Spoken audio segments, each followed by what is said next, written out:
నీవే చాలు వేరెవరదు నాదు ప్రియ యేసయ్య.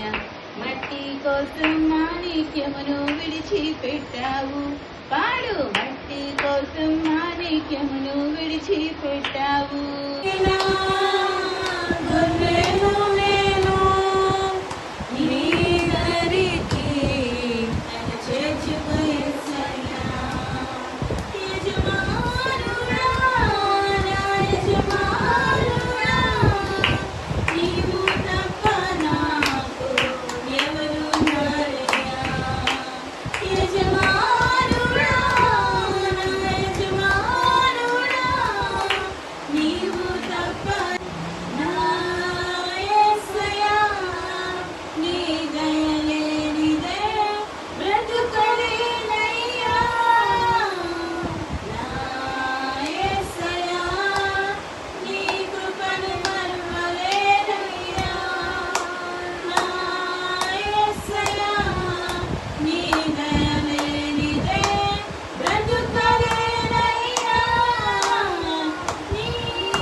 వెలుగుచు పరుగెత్తుచుంటిని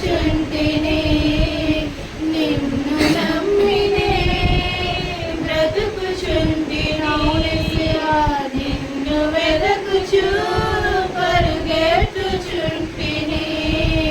చూడు యేసయ్యా, నన్ను చూడు యేసయ్యా, చేయబట్టి నన్ను నీవు నడుపు యేసయ్యా.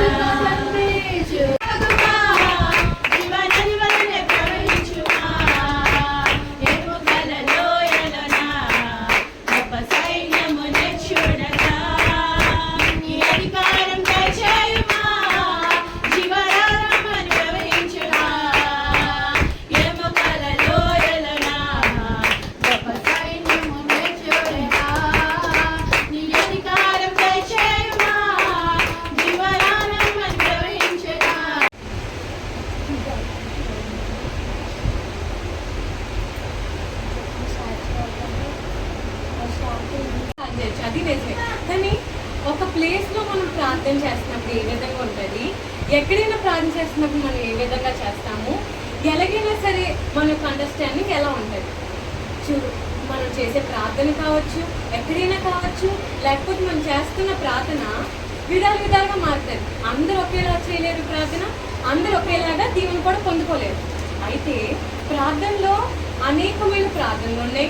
ప్రార్థనలో ఒక్కొక్క విధంగా ఒక్కొక్క ప్రార్థనలు అంటే వరాల ప్రార్థనలు కానీ, లేకపోతే మాకు స్తుతించే ప్రార్థనలు కానీ, ఎక్కువగా స్తుతించిన వాళ్ళు కానీ, లేకపోతే మాకు ఇది కావాలి అది కావాలని అడిగే వాళ్ళు కానీ, హెల్పింగ్ ప్రేయర్ కానీ, లేకపోతే ఇంకా ఏంటంటే అవతల వాళ్ళకి బాగాలేదు, ఇవతల వాళ్ళకి బాగాలేదు అనే వాళ్ళ విషయంలో ప్రార్థన కానీ, భారతదేశం కోసం ప్రార్థన కానీ, ఇలాగ అనేక ప్రార్థనలు ఉంటాయి.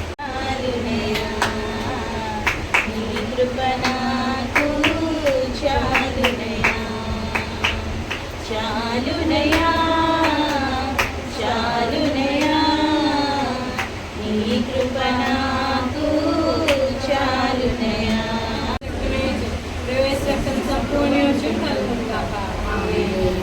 హల్లెలూయా హల్లెలూయా హల్లెలూయా హల్లెలూయా హల్లెలూయా హల్లెలూయా.